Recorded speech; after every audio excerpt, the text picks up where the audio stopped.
हाँ,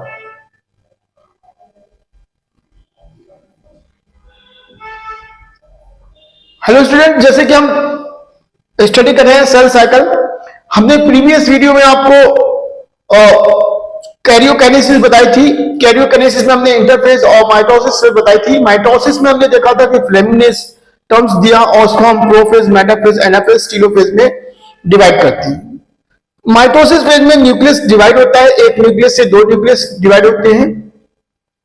आज जो हम टॉपिक देखने वाले हैं वो है साइटोकाइनेसिस और माइटोटिक पॉइजन, और हम सिग्निफिकेंस ऑफ माइटोसिस को देखने वाले हैं। साइटोकाइनेसिस स्टार्ट करें इसके पहले हम कुछ टर्म्स देखते हैं। ए माइटोसिस, ये ए माइटोसिस क्या होता है कि हम देखते हैं जो आपके प्रिमिटिव ऑर्गेनिजम्स होते हैं, जैसे प्रोटोजोआ हो गया, प्रोटिस्टा हो गए, है ना, और मैमल्स की जो फीटल मेम्ब्रेन्स होती है उनमें एक स्पेसिफिक टाइप का डिवीजन होता है जिसको बोलते हैं ए माइटोसिस। इसमें क्या होता है, न्यूक्लियस का डिवीजन विदाउट स्पिंडल फाइबर, तो ये कंडीशन कहलाती है ए माइटोसिस। वहीं हम एंडोमाइटोसिस की बात करें तो एंडोमाइटोसिस मतलब देखते हैं कि जो न्यूक्लियस है उसके अंदर डीएनए तो आपका रेप्लिकेट हो गया है, डीएनए तो रेप्लिकेट हो गया है, लेकिन न्यूक्लियस का डिवीजन नहीं हुआ, तो ये कंडीशन कहलाती है एंडोमाइटोसिस कंडीशन। एक तीसरी कंडीशन में देखते हैं सेल में कि एक सिनोसाइटिक कंडीशन है, सिनसाइसियम कंडीशन है, जो फंगस वगैरह में देखने मिलती है। इसमें क्या होता है कि आपका न्यूक्लियस कंटिन्यूअसली एक सेल्स के अंदर डिवाइड हो रहा है, बट उसमें क्या हो रहा है कि आपका साइटोप्लाज्म जो है वो डिवाइड नहीं हो रहा है। ऐसी कंडीशन कहलाती है मल्टी न्यूक्लिएटेड कंडीशन, या हम इसको बोलते हैं सिनोसाइटिक सिनसाइसियम कंडीशन।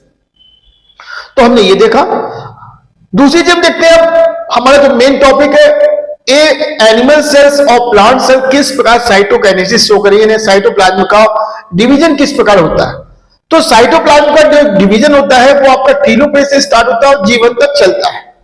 हम देखते हैं एनिमल सेल जो होती है वो थोड़ा सा डिफरेंट टाइप का इसमें साइटोकाइनेसिस होती है, और प्लांट सेल जो होती है उसमें डिफरेंट टाइप का साइटोकाइनेसिस होता है। एनिमल सेल्स में जो डिवीजन होता है साइटोप्लाज्म का या सेल का जो डिवीजन होता है वो बाहर से अंदर की ओर होता है, जबकि प्लांट सेल में हम देखते हैं कि जो प्लांट सेल होती है वो आपके मिडिल से एज की ओर, बाहर की ओर होता है। तो एक में सेंट्रीपिटल और एक में सेंट्रीफ्यूगल टाइप का प्लांट सेल और एनिमल सेल डिवाइड होती है। तो हम देखते हैं कि जो ये एनिमल सेल दिखाई दे रही है आपको, इसमें दो न्यूक्लियस आपको दिखाई दे रहे हैं, इसमें साइटोप्लाज्म भरा हुआ दिखाई दे रहा है, और हम देखते हैं कि जो एनिमल सेल्स होती है वो आपकी प्लाज्मा मेम्ब्रेन से कवर्ड होती है, काफी थिन होती है, डेलिकेट होती है।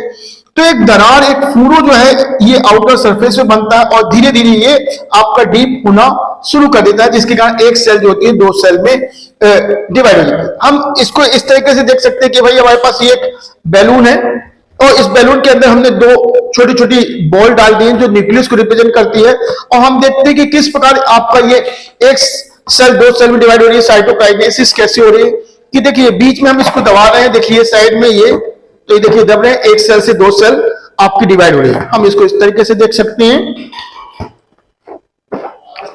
ये देखिए ये बीच में हमने बाहर से अंदर की ओर प्रेशर लगाया है, ये देख सकते हैं। ये देखिए ये देखिए किस प्रकार आपकी एक सेल दो सेल में डिवाइड हो रही है। तो इनिशियल स्टेज में जो बनने वाली सेल होती है वो तो पहले स्मॉल होती है, लेकिन जैसे जैसे इसमें ग्रोथ आती है, G2 फेज आती है, वो उसका साइज वैसे ही हो जाता है जैसे कि वो पैरेंटल सेल होती है। और प्लांट सेल की बात करें, हम देखते हैं कि प्लांट सेल जो होती है काफी थोड़ा सा रिजिड होती है, थोड़ा सा ज्यादा ही रिजिड होती है। क्यों? क्योंकि इनमें सेल वॉल होती है जो सेलुलोज से बनी होती है। अब प्लांट सेल को हमको डिवाइड करना है तो हमको एक स्केच बनाना पड़ेगा, वैसा स्केच जैसे हम देखते हैं कांच में हम कोई एक लाइन खींच देते हैं और उसको वहां से फोल्ड करते हैं तो ब्रेक हो जाता है। तो ऐसा एक स्केच जो है प्लांट सेल के बीच में बनता है, और धीरे धीरे ये स्केच जो है आपका मिडिल से आउटर यानी एज की ओर बढ़ने लगता है।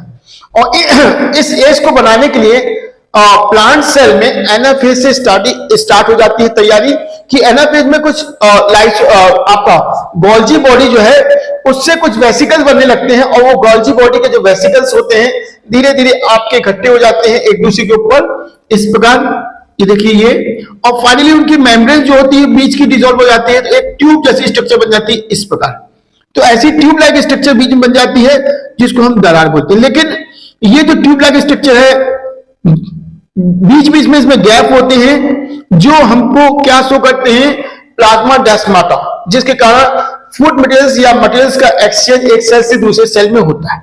तो हम देखते हैं कि ये जो वेसिकल्स हैं जो बीच में इकट्ठे हो रहे हैं, एक दूसरे से जुड़ रहे हैं, ट्यूब बना रहे हैं, कहीं कहीं में इनमें गैप है जिसको हम प्लाज्माडेस्माटा बोलते हैं।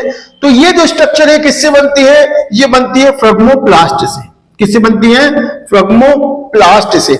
इस फ्रैग्मोप्लास्ट में जो कंपोजिशन होता है वो कंपोजिशन मिडिल लेमिना को बनाने वाला कंपोनेंट होता है और इसी से मिडिल लेमिना बनती है। जैसे हम जानते हैं कि दो प्लांट सेल जो होती है आपस में एक दूसरे से सेपरेट होती है मिडिल लेमिना द्वारा, तो यही मिडिल लेमिना के जो कंपोनेंट होते हैं इसी वेसिकल्स में, इसी फ्रैग्मोप्लास्ट में होते हैं। तो हमने देखा कि एक प्लांट सेल और एनिमल सेल्स में किस प्रकार आपका साइटोकाइनेसिस हो रही है।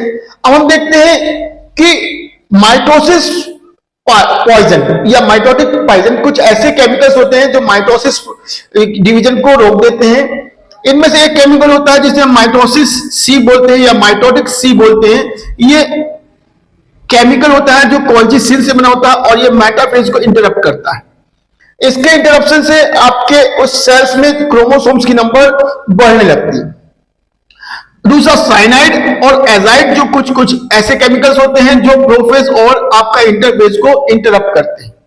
तो ये माइटोसिस पॉइजन की बात की हमने। और हम देखते हैं सिग्निफिकेंस ऑफ माइटोसिस। माइटोसिस का सिग्निफिकेंस क्या है, उसका इंपॉर्टेंस क्या है कि जो माइटोसिस होती है जेनेटिक स्टेबिलिटी लाने में हेल्प करती है। हम जानते हैं कि एक सेल से दो सेल बन रही है, एक सेल से दो सेल बन रही है और इसमें नंबर ऑफ क्रोमोसोम उतने ही जितने की पेरेंटल सेल। तो इस प्रकार जेनेटिक स्टेबिलिटी लाई जाती है कि किसी प्रकार का जेनेटिक चेंजेस ना हो। तो ये माइटोसिस के द्वारा पॉसिबल है। दूसरी चीज ग्रोथ, माइटोसिस ग्रोथ में भी हेल्प करती है। हम जानते हैं कि जो ऑर्गेनिजम्स होते हैं उनमें male sex cell female sex cell आपस में फ्यूज करती हैं, जाइगोट बनता है और जाइगोट कंटिन्यूअसली डिवाइड करेगा और डिवीजन के द्वारा एक मल्टी सेलुलर ऑर्गेनिज्म फॉर्म होता है। तो वो जो प्रोसेस होती है वो ग्रोथ प्रोसेस कहलाती है। इसमें माइटोसिस का रोल होता है। तीसरा, कुछ ऐसे ऑर्गेनिजम्स होते हैं जो एसेक्सुअल प्रोडक्शन करते हैं, उनमें भी माइटोसिस इंपॉर्टेंट होता है। रीजनरेशन, कोई बॉडी का हमारा कोई पार्ट कट जाए या कुछ इंजरी हो जाए, हम दूसरे ऑर्गेनिज्म में देखते हैं कि किसी का कोई बॉडी पार्ट्स कट जाता है, उसकी जगह कोई नया वही ऑर्गन्स आ जाता है, तो ये प्रोसेस कहलाती है रीजनरेशन। जैसे कि हम बॉल लिजर्ड या छिपकली में देखते हैं कि उसकी टेल गिर जाती है, उसकी जगह फिर से टेल आ जाती है, ये प्रोसेस कहलाती है रीजनरेशन। एक और इंपॉर्टेंट हम सिग्निफिकेंस देखते हैं वो होता है सेल रिप्लेसमेंट। हमारी बॉडी में सेल्स कंटिन्यूसली डेथ होती रहती है, तो उनको रिप्लेस करके उनकी जगह नए सेल फॉर्म करना ये आपका माइटोसिस के द्वारा ही पॉसिबल होता है। सेकंड चीज, एक चीज और की, जो बटरफ्लाई जो आपका ड्रोन होते हैं, जो आपका जो हनी बी होते हैं, उनके जो ड्रोन्स होते हैं वो हैप्लॉइड होते हैं। उनमें जितने भी सेल्स होती हैं वो सब की सब हैप्लॉइड होती है और उस सब सेल का फॉर्मेशन जो होता है माइटोसिस डिवीजन के द्वारा होता है। तो आज हमने साइटोकाइनेसिस और कुछ डिफरेंट टर्म्स यूज किए। आई होप आपको ये वीडियो अच्छा लग रहा होगा। Thank you.